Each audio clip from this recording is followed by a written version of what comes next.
The Soviet Union, once a global superpower rivaling the United States, collapsed in an instant. Or did it? The truth is far more complex, and it started decades before 1991. The USSR ran a command economy. The government controlled everything. But behind the scenes?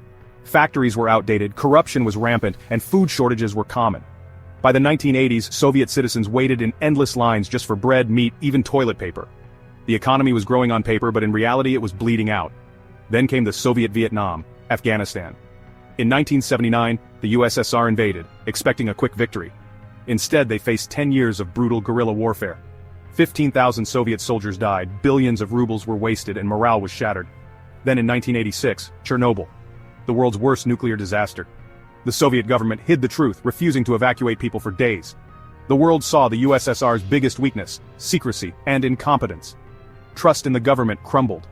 Enter Mikhail Gorbachev. He tried to fix the USSR with reforms. Perestroika, economic restructuring.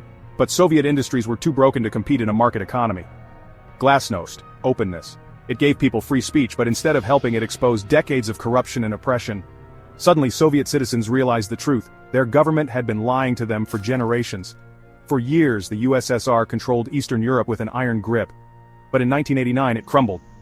Poland, Hungary, Czechoslovakia, one by one, Soviet-backed governments collapsed. Then, the Berlin Wall fell. Germany reunited. Gorbachev refused to use military force, and suddenly, the Soviet Empire vanished overnight.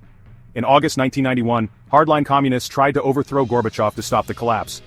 But the people, led by Boris Yeltsin, resisted. By December 1991, it was over.